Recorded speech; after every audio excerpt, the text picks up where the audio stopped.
तो ये है पाइल्स आज की आपके सामने। आपके पास्ट लाइफ का आपके ऊपर क्या इफेक्ट पड़ रहा है। हम सभी लगातार जन्म पे जन्म लेते रहते हैं, अपने आप को इवॉल्व करते रहते हैं as a soul, as a spirit, और उन अनुभवों को लेकर हम आगे बढ़ते रहते हैं। और इसलिए हमारे इस जिंदगी पर हमारी पास्ट लाइफ का असर दिखता है। कई बार वो असर पॉजिटिव हो सकता है, कई बार वो असर नेगेटिव हो सकता है। पॉजिटिव असर का हम कैसे अपने लिए उपयोग कर सकें और नेगेटिव असर को हम किस तरीके से कम कर सकें, यही चीज को समझने के लिए हम अपनी पास्ट लाइफ एनर्जीज को देखना चाहेंगे आज। तो 3 पाइल्स में पहली पाइल जो है, इस पर फिगर बना हुआ है फ्लाइंग स्नेक। इस पाइल का नाम है फ्लाइंग स्नेक। दूसरी पाइल जो आपके सामने है ये है द क्वीन पाइल, और तीसरी पाइल जो आपके सामने है वो है राइजिंग फ्रॉम द डेड। इसमें ये हाथ बना हुआ है, जैसा कि आप देख रहे हो डेजर्ट में से हैंड फिगर बाहर निकला है। मेटालिक हैंड है, ये स्टैचू जैसा कोई फिगर है। तो आप देखिए कि इनमें से कौन सी छवि आपको ज़्यादा रेजोनेट कर रही है, जिसके साथ आप कनेक्टेड फील कर पा रहे हो, जिसके साथ में आपको ऐसा लगता है कि आपका कोई पुराना कनेक्शन है, या जिसकी तरफ आप अट्रैक्टेड फील हो रहे हो।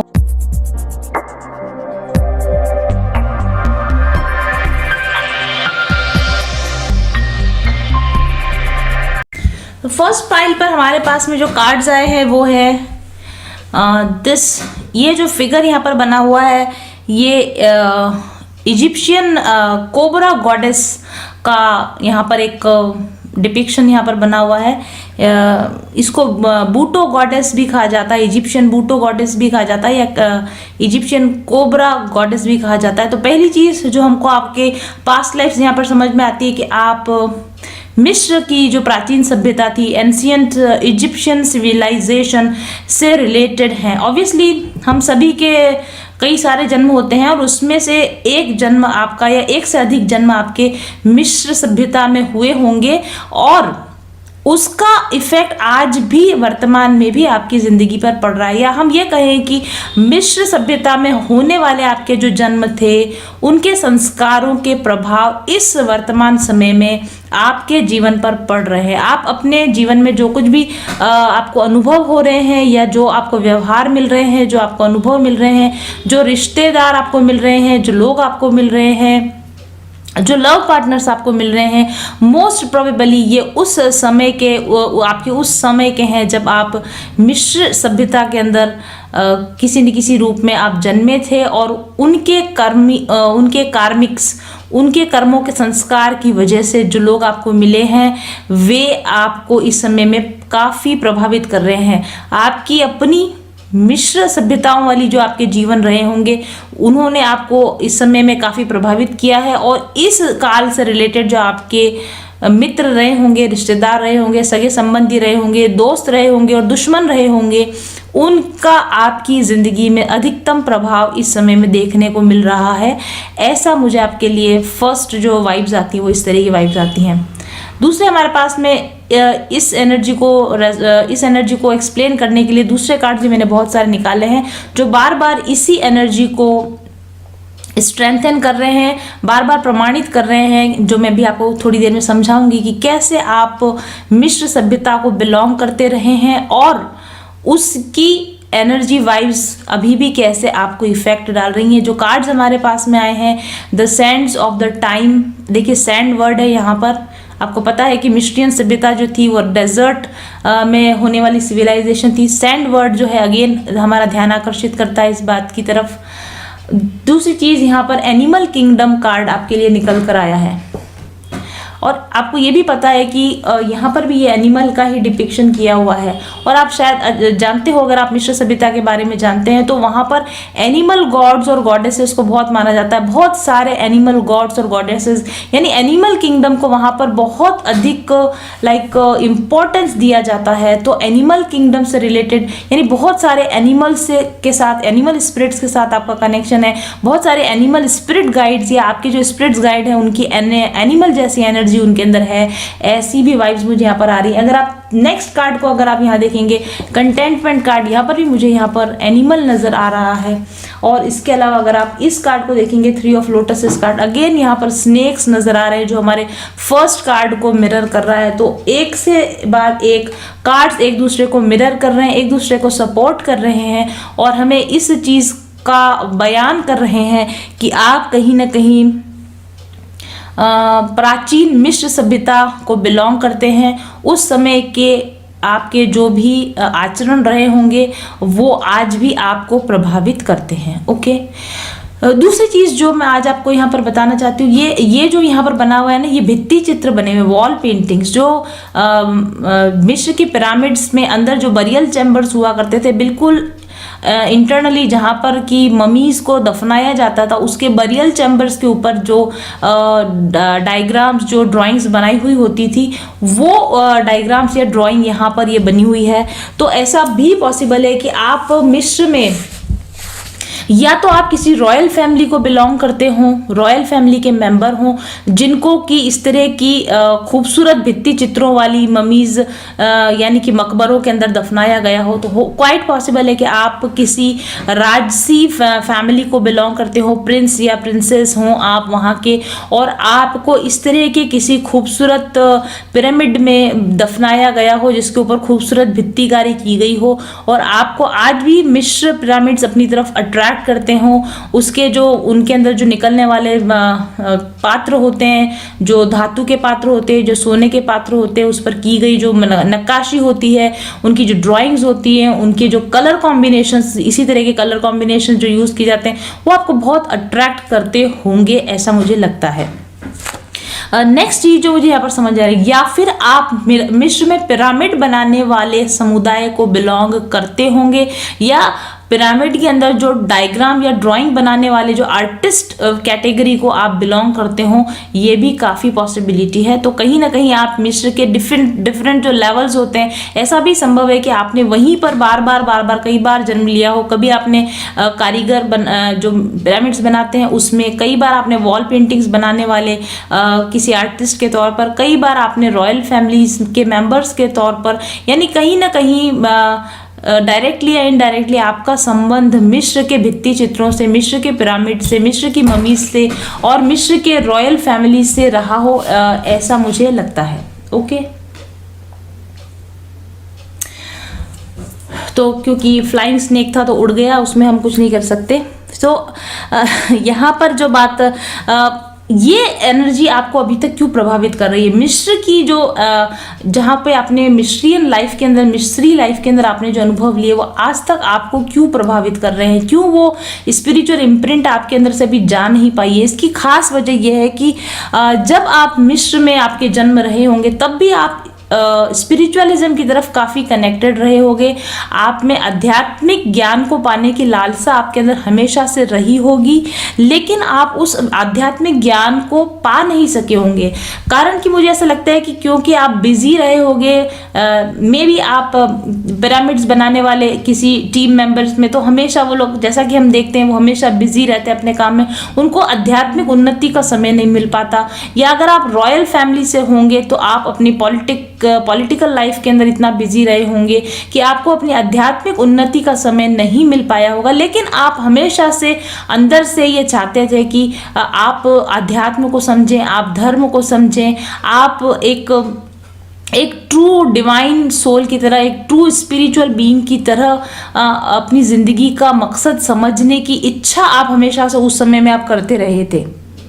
और इसलिए the sense of the time और समय ने आज आपको इस तरीके से जन्म दिया है, या समय के साथ आपने अपने आप को इस तरीके से इवॉल्व किया है कि अब आप इस जन्म में मोस्ट प्रोबेबली आप काफ़ी स्पिरिचुअल होंगे, आप धर्म और रिलीजन में काफ़ी विश्वास करते होंगे, स्पिरिचुअलिज्म में काफ़ी विश्वास करते होंगे, और आप धीरे धीरे करके, आप जैसे कि आपका मिशन है, जैसे कि आपका प्रोजेक्ट है कि मुझे स्पिरिचुअलिज्म की तरफ जाना है, ये भी पॉसिबल है कि आप मिस्रियन हिस्ट्री को पढ़ने की दिशा में आपको काफ़ी इंटरेस्ट रहा हो। मिस्र के जो भी डॉक्यूमेंट्रीज होती हैं, जो वहाँ की मूवीज़ होती हैं, और या फिर वहाँ का नॉलेज, जैसे भी डायरेक्टली इनडायरेक्टली वहाँ के नॉलेज के ऊपर रिसर्च करने का आपका काफ़ी इंटरेस्ट रहता होगा, ऐसा मुझे नज़र आता है आपके लिए। ये जो कार्ड है, अगर हम थोड़ा सा आउट ऑफ द वे आपको थोड़ा अगर ज़्यादा इंटरेस्ट, क्योंकि मैंने बोला है कि आपको मिस्र की सभ्यता में ज़रूर से काफ़ी उसके जो आप देख रहे हैं जैसे यहाँ पर डेटा कलेक्शन का काम करना, एनालाइज करना, समय के साथ में कैसे मिस्र की सिविलाइजेशन कैसे ख़त्म हो गई, ख़राब हो गई, कैसे वहाँ का आर्किटेक्चर हुआ करता था, कैसे पिरामिड बनाए जाते थे, कैसी वहाँ की इंजीनियरिंग टेक्नोलॉजीज थी, इन सब के ऊपर आपका काफ़ी मुझे लगता है कि आपको काफ़ी इंटरेस्ट रहा होगा। और जहाँ तक अगर हम काल की बात करें, टाइम की अगर हम बात करें, तो ये जो भित्ति चित्र बनाए जाते थे ये लगभग जो लास्ट वंश था मिस्र सभ्यता का, जो लास्ट वंश था, जो आई थिंक 20वां उनका वंश हुआ करता था। मुझे इतनी मिस्रियन नॉलेज नहीं, हालांकि मैं भी मिस्र की हिस्ट्री में बहुत ज़्यादा मुझे भी नॉलेज है और मैं उसको बहुत ज़्यादा एडमायर करती हूँ इजिप्शियन सिविलाइजेशन को। जहाँ तक मुझे याद है 20वीं जो डायनेस्टी थी इजिप्ट की, उस समय में ये भित्ति चित्र इस तरह के बनाए जाते थे। सॉरी, मेरा कहने का मतलब है लास्ट जो डायनेस्टी थी, यानी कि थर्ड डायनेस्टी, वहाँ पर 3 बड़े बड़े डायनेस्टी चली थी। जो लास्ट की जो डायनेस्टी थी, third dynasty, I think Ramsay's जो थे वो उस समय के लास्ट फेराओ थे वहाँ के। उस समय की जो भित्ति चित्र हुआ करते थे उस पर ये इस तरह के डिज़ाइंस बनाए जाते थे। और इस तरह के जो डिज़ाइंस होते थे वो अपर इजिप्ट और लोअर इजिप्ट, यानी जो फ्लडी एरिया ऑफ नाइल और इथोपिया के अंदर भी जो पिरामिड्स वगैरह मिले हैं वहाँ पर भी इस तरह के भित्ति चित्र बनाए जाते थे। तो आप मे बी आप इथोपिया से रिलेटेड भी आप हो सकते हो, इसकी भी मुझे लगता है। मुझे ऐसा भी लगता है कि जब मिस्र की सिविलाइजेशन एंड हो रही थी, जब मिस्र की सिविलाइजेशन, ये आप देख रहे हैं the Sands of the time, यानी समय का परिवर्तन होना, समय कैसे बदलता है, ये आपने एक्सपीरियंस किया है कि जब एक सभ्यता समाप्त हो रही थी और दूसरी सभ्यताएं उसके ऊपर हावी होती जा रही थी, उस वाले पीरियड में आप सिविलाइजेशन में रहे होगे। क्योंकि मिस्र की जो सभ्यता जब समाप्त हुई थी उसके बाद आई थिंक रोमन्स ने उसके ऊपर आक्रमण करके उसको अटैक करके अपने कब्जे में लिया था, और रोमन्स के बाद में फिर इस्लाम आ गया था मिस्र के अंदर। तो ये वाला जो ट्रांजिशन पीरियड था, ये आपने ट्रांजिशन पीरियड देखा है, मतलब आपने मिस्र का पतन होते हुए आपने देखा है कहीं ना कहीं। और ये चीज़ आपके अंदर काफ़ी गहरे हद तक कहीं ना कहीं बैठ गई थी कि मटीरियल डेवलपमेंट कुछ नहीं होता, चाहे कोई डायनेस्टी कितनी ही पावरफुल होती है, लेकिन शेर को सवा शेर मिल ही जाता है जैसे कि। और ये चीज़ ने कहीं ना कहीं आपके अंदर इतना इम्पैक्ट डाला कि material success is not the aim of human life, spiritual success पाना हमारे लिए ज़्यादा ज़रूरी होता है। समय की रेत पर बड़ी से बड़ी सभ्यताओं के निशान मिट जाते हैं, इसलिए अगर आपको कुछ पाना है, कुछ बनना है, तो ज़मीन पर अपना नाम खुदाने की बजाय या ज़मीन को अपना कब्जा में लेने की बजाय अपने स्पिरिचुअल डेवलपमेंट की दिशा में ध्यान दिया जाए। ऐसी इच्छा के साथ में आपने शरीर का त्याग किया है। और उसके बाद में डेफिनेटली उसके बाद में मुझे ऐसा लगता है कि काफ़ी समय तक एनिमल किंगडम कार्ड भी आया, काफ़ी समय तक आप बहुत सारी एनिमल बॉडीज़ के अंदर भी आप रहे हो, क्योंकि आप में बहुत सीवियर, बहुत तीव्र स्पिरिचुअलिज्म डेवलप हो चुका था। और एनिमल किंगडम में ज़रूरी नहीं है कि अगर सारे एनिमल्स जो होते हैं वो लो फ्रिक्वेंसी एनिमल्स ही होते हैं। कई बार बहुत हाई फ्रिक्वेंसी जो स्पिरिट्स होती हैं, वो जो 5th डायमेंशनल स्पिरिट्स होती है, जो 5th डायमेंशनल हाईली डेवलप्ड जो स्पिरिट्स होती है, वो एनिमल बॉडी के अंदर भी एक्सपीरियंसेस लेती हैं। क्योंकि एनिमल बॉडी के अंदर जितनी शांति के साथ में स्पिरिट का डेवलपमेंट हो पाता है, उतना ह्यूमन बॉडी में भी संभव नहीं हो पाता माया के कारण, यानी कि मटीरियल नीड्स के कारण। तो मुझे ऐसा लगता है कि आपने ये समझ लेने के बाद में कि कितनी भी बड़ी और कितनी भी शक्तिशाली सभ्यता हो, लेकिन समय की जो प्रवाह है, धारा है, उस पर धूल के कण के सिवा हम कुछ भी नहीं है। ऐसा ज्ञान प्राप्त करने के बाद में आपने कई बार स्पिरिट एनिमल्स के तौर पर, यानी कि एनिमल किंगडम में आपने जन्म लिया और अपने सोल का साइलेंटली बहुत धीरे धीरे सावधानी से आप विकास करते रहे। मुझे ऐसा भी लगता है कि क्योंकि आपको ऐसा लगा था कि बीइंग अ ह्यूमन बीइंग बन के आप उतना मिस्र में जब आप ह्यूमन बीइंग्स के तौर पर बार बार जन्म ले रहे थे, तब आप अपनी सोल का उतना डेवलपमेंट नहीं कर पाए, और इसलिए आपने एनिमल किंगडम में जन्म लेना प्रेफर किया होगा कुछ समय तक। और ये भी संभव है कि अब आपको लगता है कि इस टाइम में, क्योंकि ये टाइम प्लेनेट के रेस का समय, ये टाइम प्लेनेट के असेंशन का समय, इस समय में ह्यूमैनिटी डेवलप हो रही है, इस समय में ह्यूमन असेंशन हो रहा है, इसलिए आपने इस समय में अब ह्यूमन बनकर इनकारनेट होने का डिसीजन लिया है, क्योंकि आपको लगता है कि अब ह्यूमन फॉर्म में असेंशन करने का सही समय आपके लिए आ चुका है। और अब आप असेंशन, स्पिरिचुअलिज्म के ऊपर आप ज़्यादा रिसर्च कर रहे हैं, आप इंटरेस्ट ले रहे हैं, आप अपने ट्रू लाइफ पर्पस को सर्च कर रहे हैं।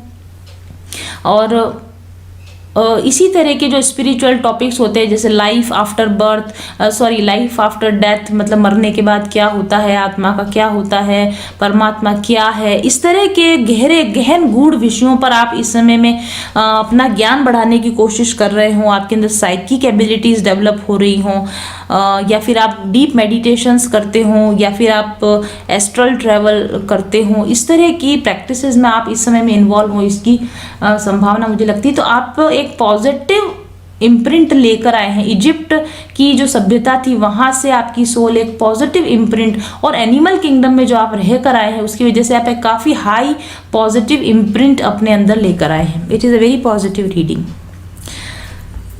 और क्योंकि आप एनिमल किंगडम में रहकर आए हैं, इसलिए आप नेचर के बहुत करीब हैं, नेचर के साथ बहुत कनेक्टेड फील करते हैं। आपको रॉ रहना पसंद होगा, आपको बहुत ज़्यादा दिखावा करना पसंद नहीं होगा। मतलब चाहे वो एनिमल के साथ आपका कनेक्शन हो, या बच्चों के साथ आपका कनेक्शन हो, या नेचर के साथ आपका कनेक्शन बहुत जल्दी बैठ जाता होगा। आपको सुकून में रहना पसंद होगा, आपको शांति में रहना पसंद होगा। मे बी आप एनिमल्स के साथ काम करते हो, एनिमल लवर आप हो, या आप नहीं हो तो आप हो सकते हैं। ऐसा आप अपने साथ इस समय में आप कर सकते हैं। और आप कंटेंटमेंट कार्ड है ये आपके लिए। तो आप, जैसे मैंने बताया, आप मोस्ट ऑफ द टाइम आप शांति में रहना पसंद करते हैं, सेल्फलेसनेस का काम करते हो, जैसे जानवरों की, बेजुबान जानवरों की सेवा करना, या फिर गरीबों की मदद करना, इस तरह के कामों में आपको सेटिस्फेक्शन मिलता होगा। और मटीरियल सक्सेस पाना आपका एम नहीं है, क्योंकि आपकी सोल पर इम्प्रिंट है कि material success is not the aim of humanity. इस तरह की इम्प्रिंट के साथ आप इस लाइफ टाइम में आप यहाँ पर ड्वेल कर रहे हैं अर्थ प्लेनेट पर। और ये जो कार्ड है हमारे पास 3 ऑफ कप्स कार्ड है। जैसा कि आप देख रहे हो, यहाँ शिव भगवान की आराधना की जा रही है। तो आप मोस्ट प्रोबेबली आप शिव जी के आराधक हो सकते हो, आप हनुमान जी के आराधक हो सकते हो, या फिर आप काफ़ी डिवोशनल हो गए, आप प्रेयर्स करना, पूजा करना, चैंटिंग करना, विशेष तौर पर भगवान शिव की पूजा करना, इस तरह की प्रैक्टिसेस आप अपनाते होगे इस समय में भी। और अपनी ज़िंदगी, क्योंकि आपने बहुत लंबी काल यात्रा की, बहुत लंबी काल यात्रा आपने जो की है, you are an old soul, आप एक बहुत ही ओल्ड सोल हो, और आप अपनी ज़िंदगी का सही अर्थ तलाश करने के लिए एक स्पिरिचुअल डेवलपमेंट की आप ज़िंदगी जी रहे होगे इस समय में, ऐसा मुझे लगता है।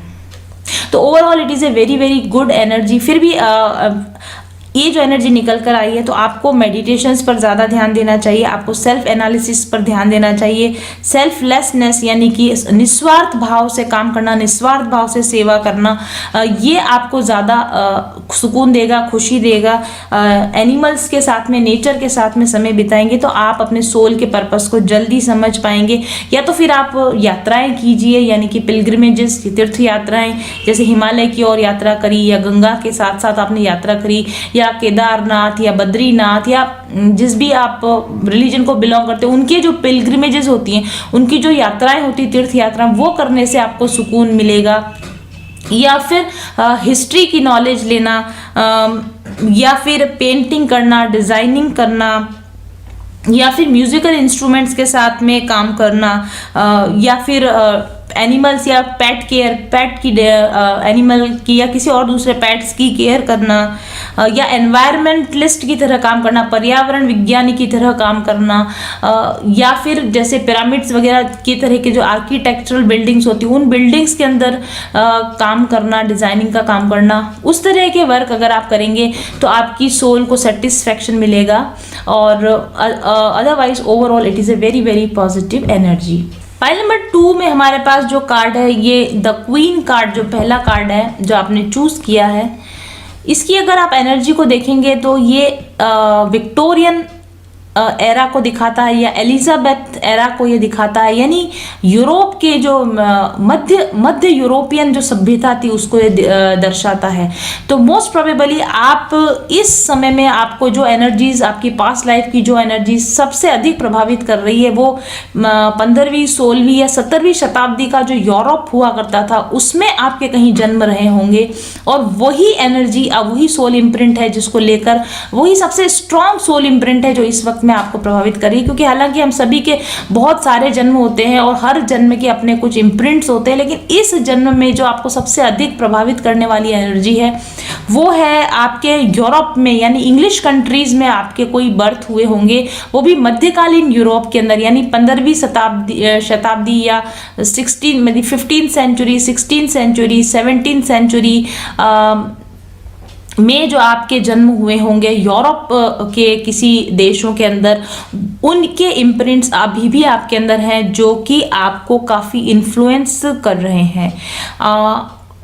मे बी शायद लंदन हो सकता है, या वेल्स हो सकता है, या स्कॉटलैंड हो सकता है, आयरलैंड हो सकता है।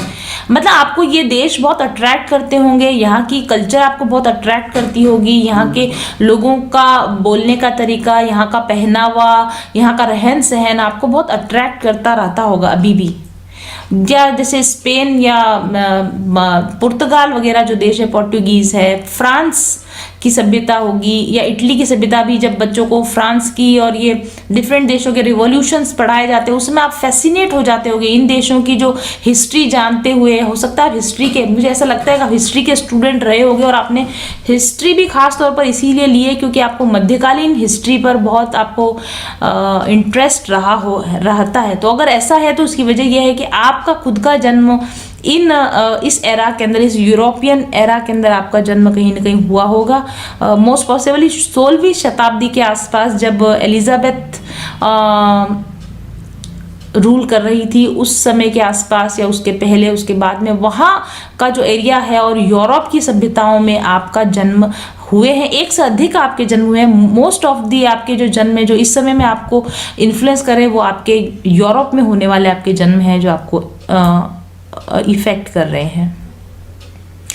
पास्ट लाइफ में जो मुझे ऐसा लगता है कि मे बी या तो आप जो सामंती या राजशाही हुआ करती थी उससे रिलेटेड आप मेंबर रहे हों, यानी हाई लेडी या मेयर या उस तरह के किसी हायर रैंक रॉयल फैमिली के साथ बिलोंग करते हो, या रॉयल फैमिली के साथ में आपका उठना बैठना रहता हो, या फिर आप आर्टिस्ट हो सकते हैं, यानी कि एंटरटेनमेंट करने वाले, जैसे डांसर हो सकते हैं आप, थिएटर आर्टिस्ट आप हो सकते हो उस समय के, कॉस्ट्यूम डिज़ाइनर जो उस समय में विशेष प्रकार की कॉस्ट्यूम्स बनती थी उस तरह के कॉस्ट्यूम डिज़ाइनर आप हो सकते हो, या फिर उस समय में प्ले यानी थिएटर का काफ़ी प्रचलन हुआ करता था, तो प्ले राइटर या जो नॉवेल राइटर होते हैं या जो थिएटर में राइटिंग करने का काम करते हैं, स्टोरी टेलिंग का काम करते हैं, उस तरह का काम, या फिर पेंटिंग्स भी, उस समय की पेंटिंग्स, उस समय के आर्किटेक्चर से रिलेटेड आप काम करते रहे हों, इस तरह का कोई आपका जन्म और एक से अधिक जन्म आपके रहे होंगे जिनका इन्फ्लुएंस आपकी ज़िंदगी पे अभी भी पड़ रहा है। तो royal life, European fashion, European lifestyle, Europe के प्लेस, यूरोप के नॉवेल्स, जैसे शेक्सपियर के नॉवेल्स हो गए, ये सब आपको बहुत अंदर तक, गहराई तक इफेक्ट डालते होंगे, प्रभावित करते होंगे। इसकी वजह यह है कि वो आपके पास्ट लाइफ से संबंधित है और वो आपकी आज की लाइफ को भी बहुत हद तक प्रभावित कर रहा है। आपने शायद रॉयल लाइफ को बहुत करीब से देखा हो या रॉयलिटी के साथ आप बहुत अधिक समय तक रहे हो और इसीलिए उनका इन्फ्लुएंस अभी भी आपके अंदर होगा। आपके अंदर एक सोफिस्टिकेशन होगा, आपके अंदर एक रॉयल्टी होगी, आपके अंदर एक ग्रेस होगी, जैसे कि ग्रेस एक रॉयल पर्सन के अंदर होती है। रॉयल लोगों के साथ उठने बैठने से जिस तरह की ग्रेस डेवलप होती है उस तरह की ग्रेसफुल एनर्जी आप ज़रूर से कैरी करते होंगे। आपका फैशन सेंस, आपका ड्रेसिंग सेंस, आपका बोलने का तरीका, आपका व्यवहार का तरीका, सब कुछ एक मध्य शताब्दी के रॉयल फैमिली को बिलोंग करने वाले पर्सन की तरह आपका इस तरह का आपका व्यवहार होगा, इस तरह का आपका व्यक्तित्व होगा। ये भी पॉसिबल है कि अभी भी आपको डांसिंग का शौक हो, आर्टिस्ट यानी थिएटर आर्टिस्ट का या एक्टर बनने का आपको शौक हो, आपको राइटिंग का शौक हो, आपको डिज़ाइनिंग का शौक हो, फैशन डिज़ाइनिंग का आपको अभी भी शौक हो, इसकी भी काफ़ी संभावना है। ठीक है, हेयर ड्रेसिंग का आपको शौक हो, मतलब आप समझ रहे हैं जितने भी रॉयल लाइफ से रिलेटेड जो भी काम होते हैं उन कामों के अंदर आपका इस समय में भी इंटरेस्ट बना रहता होगा। लेविश लाइफस्टाइल, एक शानो शौकत से भरी हुई जिंदगी आपको बहुत अट्रैक्ट करती होगी। मनी, नेम, फेम, लोगों के बीच में पहचान बनाना, भीड़ के बीच में अलग थलग खड़े होना, अपना एक रौबदार व्यक्तित्व लोगों के सामने दिखाना, पावर आपको बहुत अट्रैक्ट करती होगी। सोशल इन्फ्लुएंस करना या सोशल इन्फ्लुएंसर बनना आपको पसंद होगा।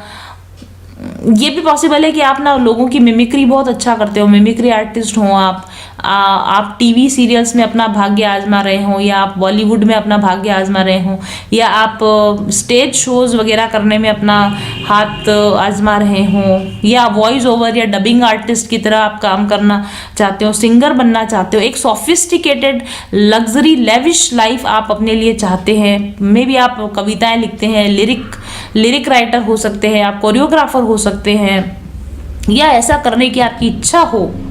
और ऐसे इन जनरल आप एक काफ़ी काइंड, काफ़ी वार्म, काफ़ी रेस्पॉन्सिव, काफ़ी ओपन पर्सन होंगे। यूरोप की जो ओपननेस है, यूरोप के अंदर का जो वार्मथ है, यूरोप के अंदर के लोगों की जिस तरह की काइंडनेस होती है, वार्म एनर्जी होती है, ओपन एनर्जी होती है, उस तरह की आपकी एनर्जी इस समय में अगर है तो उसकी वजह यही है कि पास्ट लाइफ में आप उसी तरह के लाइफ को आपने एक्सपीरियंस पहले भी किया हुआ है। इस जो आपकी एनर्जी है ना, इसका माइनस पॉइंट ये है कि आप ना बहुत सोफिस्टिकेटेड होने की वजह से आप हर्ट जल्दी हो जाते होगे, या आप ना लाइक फेरी टेल्स में यानी कि परी कथाओं जैसे प्यार में बिलीव करते होंगे, या फिर आप प्यार में जल्दी पड़ जाते होंगे, या आप बहुत गहराई के साथ में लोगों के साथ पैशनेट लव की आपको ज़रूरत है, आपको प्यार चाहिए और प्यार भी आपको पैशनेट लव चाहिए। आप लोगों के साथ में एकदम से डीपली पैशनेटली कनेक्ट हो जाते हैं और आप उनके साथ में एक ड्रीम लाइफ अपनी विचार करने लग जाते हैं।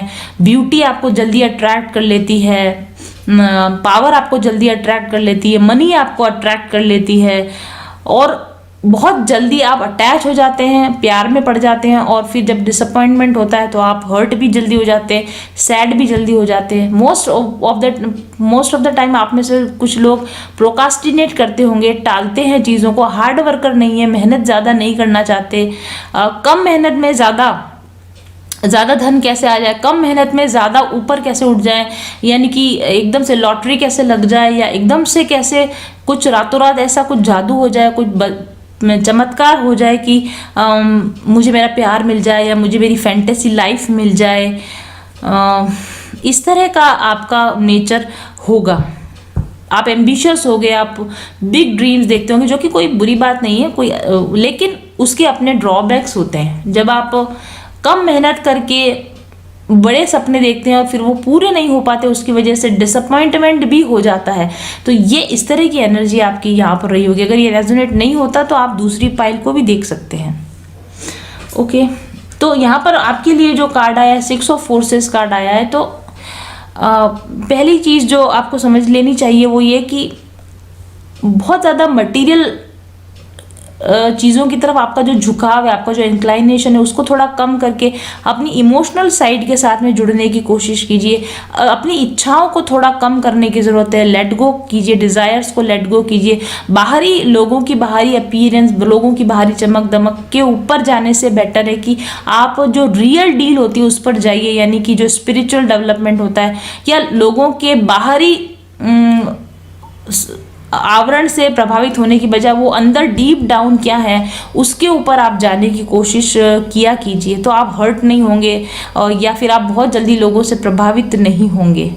और लाइफ में बड़ी बड़ी चीज़ों के ख्वाब देखना अच्छी बात है, लेकिन बड़ी बड़ी चीज़ों के पीछे भागने से अच्छा है कि लाइफ में छोटे छोटे जो आपको अप्रिशिएट, जो मतलब ऐसी चीज़ें मिल रही है, छोटी चीज़ें मिल रही है, उनको आप अप्रिशिएट करना सीखिए। अगर नेचर वॉक करने को मिला, अगर किसी दिन आपको किसी झरने के नीचे बैठकर पाँव गीले करने का मौका मिला, तो आपको ऐसा लगता है कि इसमें क्या बड़ी बात है। बड़ी बात उसमें है कि कुछ बड़ी नौकरी लगे या कोई बड़ा एप्रिसिएशन मिले, तो आपके लिए यहाँ पर गाइडेंस दी जा रही है कि सरेंडर कीजिए, फ्लो में रहिए, ग्रेटिट्यूड में रहिए, अपनी बाहरी पावर की बजाय अपनी इनर पावर को पाने की कोशिश कीजिए। फोर्स जो बाहर जो फोर्स जनरेट होता है वो आपके अंदर के फोर्स का ही नतीजा होता है। अगर आप बाहर मटेरियल सक्सेस पाना भी चाहते हैं, जो कि कोई बुरी बात नहीं है, तो बाहर की मटेरियल सक्सेस पाने के लिए अपने अंदर से फोर्स जनरेट कीजिए, अपने अंदर की स्पिरिचुअल फोर्स को इस तरीके से डेवलप कीजिए कि आप अपने बिग ड्रीम्स को आप अचीव कर सके, आप पूरा कर सकें।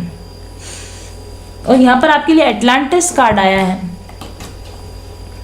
एटलांटिस कार्ड एक तरीके से आपको गाइड कर रहा है, क्योंकि पुरानी जो एटलांटिस सभ्यता हुआ करती थी, हम सभी एटलांटिस सभ्यता का हिस्सा हैं ऑब्वियसली, तो एटलांटिस की जो सभ्यता हुआ करती थी वहां पर लोग सेल्फलेस वर्क किया करते थे, निस्वार्थ भाव से काम किया करते थे। तो आपको थोड़ा सा मटीरियल लाइफ से हटके और आपको ऐसा कुछ करने की इच्छा है जो आपको आपके स्पिरिचुअलिज्म से जोड़े, आपको आपकी इंट्यूशन से जोड़े। और आपको ये गाइडेंस दिया जा रहा है क्योंकि एटलांटिस के लोग काफ़ी स्पिरिचुअल थे, लेकिन काफ़ी मटेरियल ग्रोथ भी उनके अंदर, बहुत सक्सेस उन्होंने पाई है, हर तरीके की सक्सेस। तो अगर आप मटेरियल सक्सेस अपनी लाइफ में पाना भी चाहते हैं, सक्सेस अचीव करना चाहते हैं, जो कि अच्छी बात है, तो आपको स्पिरिचुअल सक्सेस के बाद ही आपको आपकी मटेरियल सक्सेस मिलेगी। और साथ ही आपको ये भी कहा जा रहा है कि अगर आप अपनी ज़िंदगी में, बाहरी ज़िंदगी में आप बड़े बदलाव लाना चाहते हैं, तो आप अपने अंदर के गिफ्ट्स को पहचानने की कोशिश कीजिए। जैसे कि एटलांटिस के लोगों का जो उनकी जो पॉजिटिव साइड्स हुआ करती थी, यानी टेलीपैथी करना या टेलीपोर्टेशन करना, इस तरह की स्पिरिचुअल प्रैक्टिसेस पर आप ध्यान देना शुरू कीजिए। जितना अधिक आपका स्पिरिचुअल डेवलपमेंट होगा, उतना ही आप सरेंडर करेंगे, ग्रेटिट्यूड में रहेंगे, फ्लो में रहेंगे, और उतना ही आपको करियर और मटेरियल लाइफ में आपको सक्सेस मिलेगी। ऐसी गाइडेंस आपके लिए यहाँ पर आई है। और यहाँ पर प्रेजेंस लिखा हुआ है ना, तो आप ना, मैंने जैसा कहा कि आप ख्वाबों ख्यालों की दुनिया में ज़्यादा रहते हैं, फैंटेसी लैंड में आप ज़्यादा रहते हैं, तो प्रेजेंस कार्ड है आपके लिए। वर्तमान क्षण में जीना सीखिए, वर्तमान में जीना सीखिए, वर्तमान में जो कुछ भी अवेलेबल है उस पर ग्रेटिट्यूड देना सीखिए, प्रेजेंट मोमेंट को जीना सीखिए। क्या हो सकता है या क्या हो जाएगा उसमें जाने के बजाय इस वक्त में क्या है, प्रेजेंट मोमेंट में आपके पास क्या है, उसको अप्रिशिएट करने की और प्रेजेंट मोमेंट को इम्प्रूव करने की कोशिश कीजिए। क्योंकि अगर आप अपने वर्तमान को सुधारेंगे और ग्रेटिट्यूड में रहेंगे, तो फ्यूचर आपका ऑलरेडी काफ़ी जो है इम्प्रूव हो जाएगा। ओके, और जो नेक्स्ट कार्ड है आपके लिए, द टावर कार्ड आया है। देखिए, आप यहाँ देख रहे हैं लक्ष्य भेदन कर रहे हैं यहाँ पर, तो अपने लक्ष्य पर फोकस हो जाए। नॉस्टैल्जिक होने की बजाय, सिर्फ ख्वाबों में या ख्यालों में रहने की बजाय, या केवल मात्र ड्रीम करने से, हाँ ड्रीम करना, विजुलाइज करना सक्सेस पाने के लिए बहुत ज़रूरी होता है, विजुलाइजेशन प्रैक्टिस करना ही चाहिए, लेकिन साथ में अपने लक्ष्य को प्राप्त करने के लिए आपको फोकस भी होना चाहिए।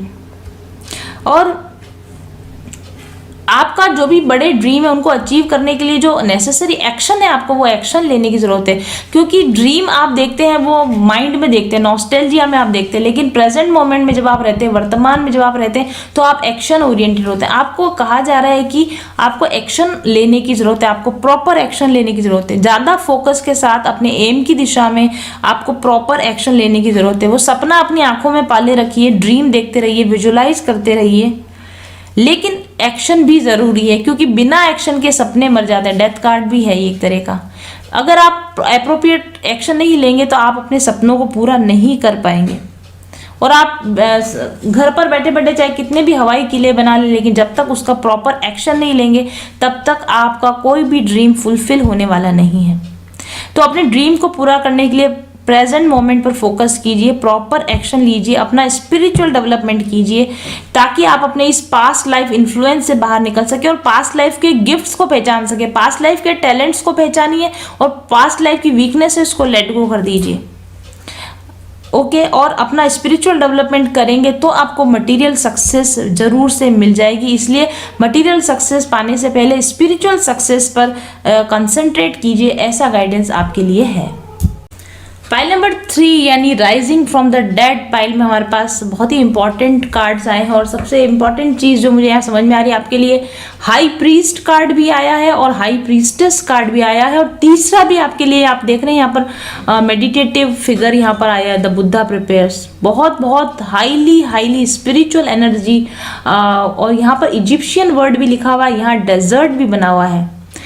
बहुत पॉसिबल है, बहुत पॉसिबल है कि आप प्राचीन मिस्र की सभ्यता में भी आप कहीं ना कहीं या तो आप हाई प्रीस्ट या हाई प्रीस्टेस यानी मंदिर के पुजारी रहे हो। बहुत हाई स्पिरिचुअल डेवलपमेंट आपने किसी जन्म में या एक से अधिक जन्मों में आपने स्पिरिचुअल डेवलपमेंट किया हो, मिस्र की सभ्यता से आप कनेक्टेड रहे हो और वहाँ के मंदिर के हाई प्रीस्ट और हाई प्रीस्टेसेस के रूप में आपने जन्म लिया हो।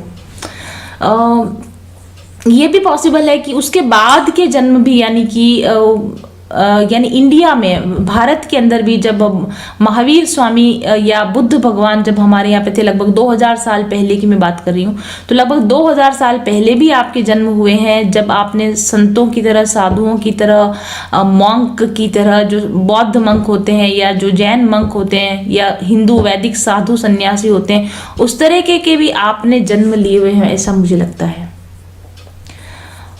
लेकिन उसके साथ में ये वाला जो कार्ड है जो आपने जो चुना है कार्ड, एक्चुअली ये जो कार्ड है ना, ये थोड़ा सा इसकी एनर्जी इनकी एनर्जी से बिल्कुल डिफरेंट है।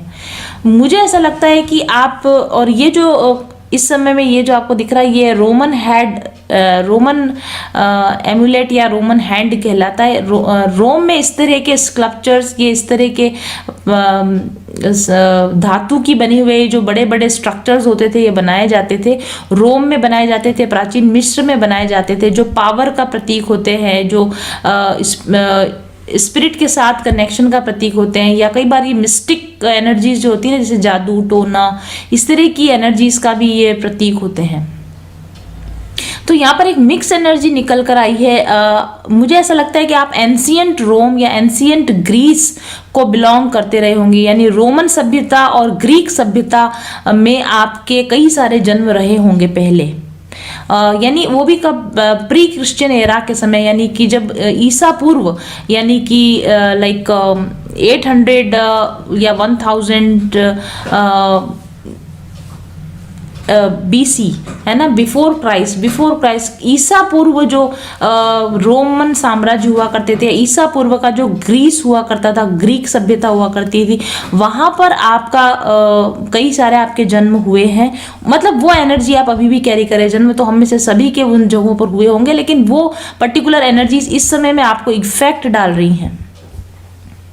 और उन सभ्यताओं में और उस टाइम पीरियड में जन्म लेने के बाद में आप मिस्टिकल प्रैक्टिसेस में इन्वॉल्व रहे होंगे, यानी कि विच क्राफ्ट के अंदर, ओके, या फिर जिस तरह के जो रीति रिवाज, रूढ़िवादिता, या फिर उस समय के जो पुजारी लोग जो होते थे वो जिस तरह के रिचुअल्स किया करते थे ना, उस समय के देवी देवताओं को चढ़ावा देना, बलि देना, या उस तरह के वहाँ के जो पुजारी आप रहे हो सकते हो। मतलब मिस्र में तो आप रहे ही होगे क्योंकि आपके लिए card he the Egyptian card आया है, तो मिस्रियन सभ्यता के पुजारी, पादरी, पुजारी आप रहे हो डेफिनेटली।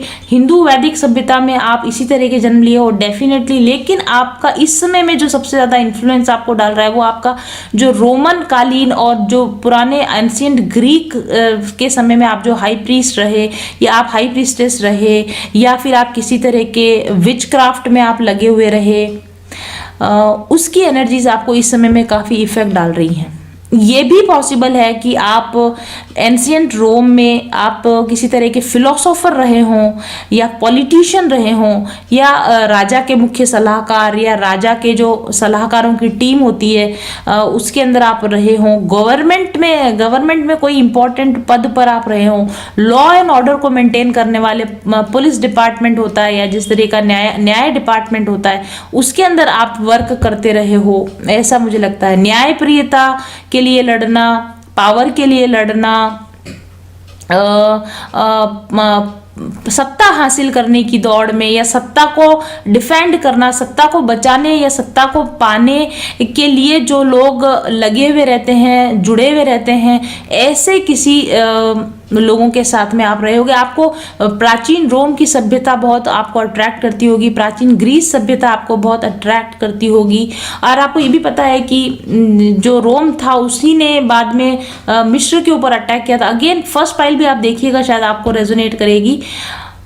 रोम ने जब मिस्र पर अटैक किया, रोम ने जब मिस्र को कॉन्कर किया था, जब जीता था, उस समय में आप भी वहां पर एक इम्पॉर्टेंट रोल में रहे हो, रोमन्स की साइड से मोस्ट प्रोबेबली, या तो फिर ग्रीक इजिप्शियन साइड से आप वहां पर रहे हो, या तो रोम की तरफ से आपने कॉन्कर करने में हेल्प करी हो, राजनीतिक सलाहकार के रूप में, पॉलिटिशियन के रूप में, राजनेता के रूप में, फिलोसोफर के रूप में, या फिर आपने मिस्र की तरफ से एज ए हाई प्रीस्ट और हाई प्रीस्टेस राजा के सलाहकार के तौर पर इस जो इम्पोर्टेंट समय था जब रोम ने मिस्र को जीता था, उसमें आपका कोई इम्पोर्टेंट महत्वपूर्ण योगदान आपका रहा है, ऐसा मुझे लगता है।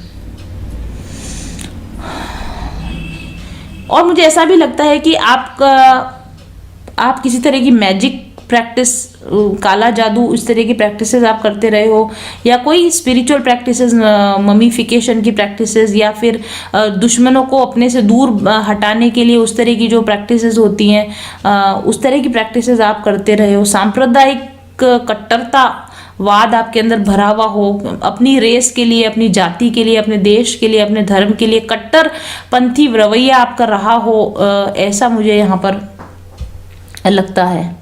आप अपने रिचुअल के लिए, आप अपने धर्म के जो भी आपके रिचुअल्स रहते हैं, क्योंकि हाई प्रीस्ट और हाई प्रीस्ट रिचुअल्स का भी प्रतीक होता है, तो आपके जो रिचुअल है, आपके जो रिचुअल की हिंदी क्या होती है, आपके जो रीति रिवाज होते हैं उन पर स्ट्रिक्ट रहना। दूसरे सभ्यताएं सब खराब है, दूसरे लोगों का तरीके गलत हैं, हमारा वर्शिप का तरीका बिल्कुल सही है, हमारे रीति रिवाजों को अपनाइए, हमारी सभ्यता को अपनाइए, हम वी आर द बेस्ट, हमारे अंडर में रहिए, हमारे कंट्रोल में रहिए। इस तरह की पावर का मिसयूज करना और पावर का मैनिपुलेशन करना वाली एनर्जीज के संपर्क में आप रहे हैं इस जन्म में, ऐसा मुझे लगता है।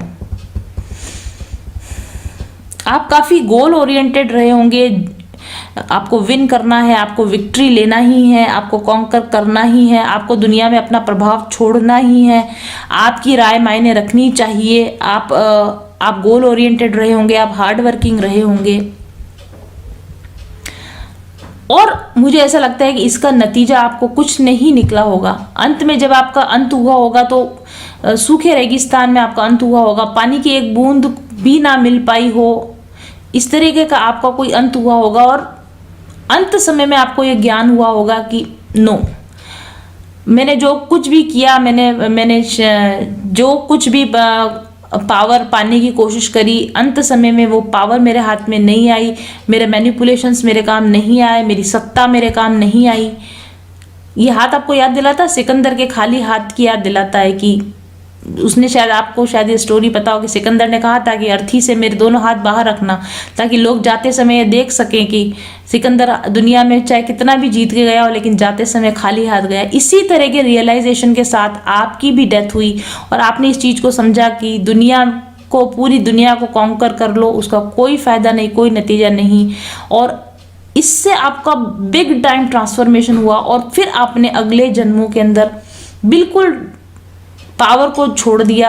आपने अगर किसी तरह की विच प्रैक्टिसेस आप करते रहे, उनको आपने छोड़ दिया, आपने फैमिली लाइफ को छोड़ दिया, आपने धन संग्रह करना छोड़ दिया, और आप मोस्ट ऑफ द टाइम आपका अगले जो आपके उसके बाद के जो जन्म हुए उसमें आपने लिबरेशन के लिए, साल्वेशन के लिए अपनी सोल को प्रिपेयर करना शुरू कर दिया। आप ये समझ गए कि अगर आपके अंदर कोई पावर है, आपके अंदर कोई पॉजिटिव एनर्जी है तो उसको उचित दिशा देने की जरूरत है। आपको ये बात समझ में आ गई कि दुनिया बदलने के लिए पावर का इस्तेमाल करना गलत है। दुनिया बदलने के लिए शांति दूत बनने की जरूरत है। दुनिया बदलने के लिए शांति से, प्रेम से, सद्भाव से भी दुनिया को बदला जा सकता है। दुनिया को कॉन्कर किया जा सकता है, लड़कर, भिड़कर, युद्ध करके, और दुनिया को जीता जा सकता है अपने शांति से, प्रेम से, सद्भाव से।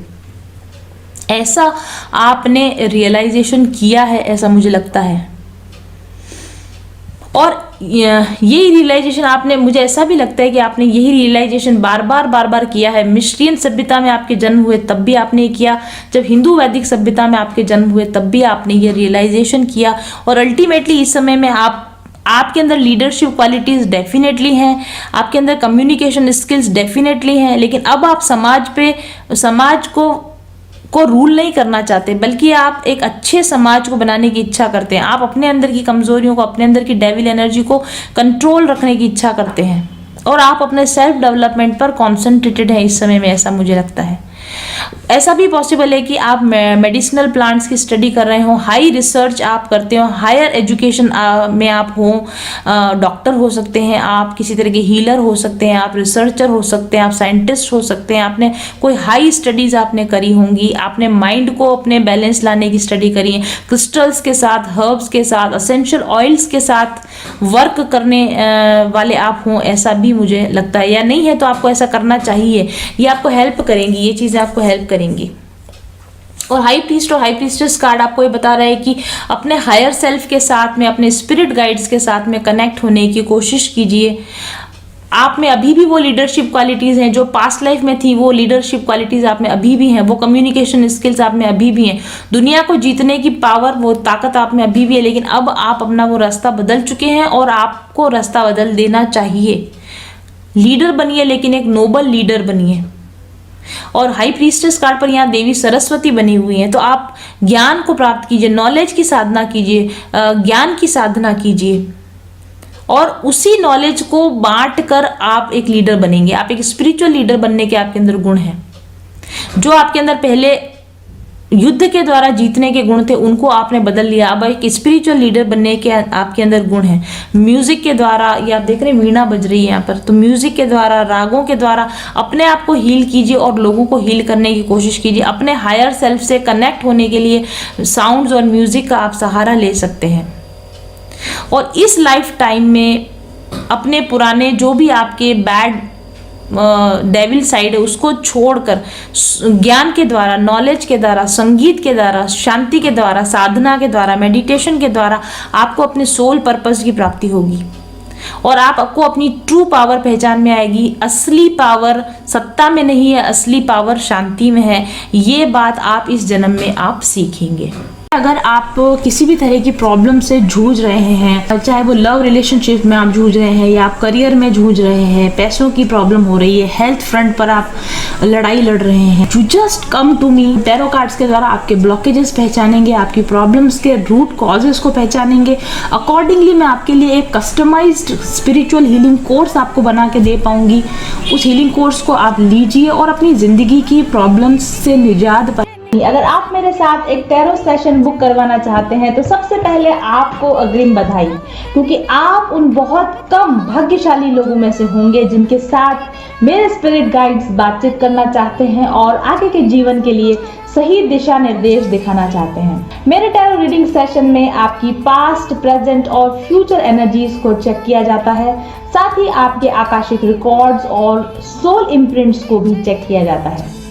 चक्रा बैलेंसिंग कार्ड्स और अन्य बहुत सारे कार्ड्स के माध्यम से आपकी वर्तमान समस्याओं के सही कारणों का पता लगाया जाता है। आपके एनर्जी सिस्टम के ब्लॉकेजेस का पता लगाकर उनको दुरुस्त करने की गाइडेंस दी जाती है और फाइनली आपको आपकी सभी समस्याओं के सही कारण, उनको दूर करने के तरीके, ब्लॉकेजेस को हील करने की टेक्निक और आपके सभी सवालों के जवाब दिए जाते हैं। साथ ही गाइडेड मेडिटेशन, मंत्रा healing, sound therapy, crystal healing therapy और अरोमा थेरेपी के सुझाव भी दिए जाते हैं। वास्तु दोष निवारण और ग्रह शांति मिनी हवन किट, वास्तु दोषों को मिटाने के लिए और ओवरऑल आपके घर में किसी भी तरह की नेगेटिविटी है, घर के लोगों का मन अशांत रहता है, घर में झगड़ा होता है, मनमुटाव होता है या ओवरऑल घर की एनर्जी आपको डिस्टर्ब्ड लगती है, तो ऐसे प्रॉब्लम्स को सॉल्व करने के लिए प्रिपेयर किया है वास्तु दोष निवारण और ग्रह शांति मिनी हवन किट, हमने इसको नाम दिया है। आप इसको ऑर्डर करके मंगवा सकते हैं।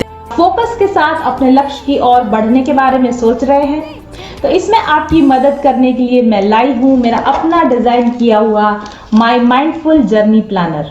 एक ओवरऑल जॉयफुल, एक प्रोडक्टिव लाइफ को जीने के लिए ये माइंडफुल जर्नी प्लानर आपको तैयार करता है हर दिन।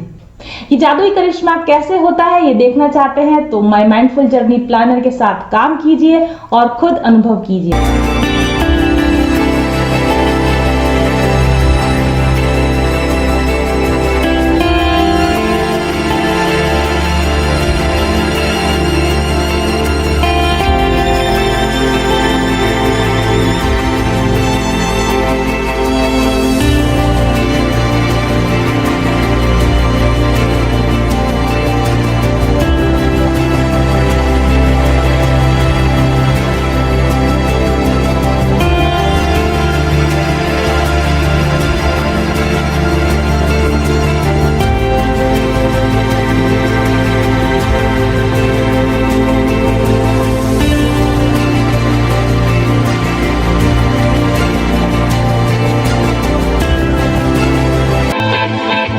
चल पथिक उस देश जहाँ पर सूरज सा उजाला, चल पथिक उस देश जहाँ पर सूरज सा उजाला।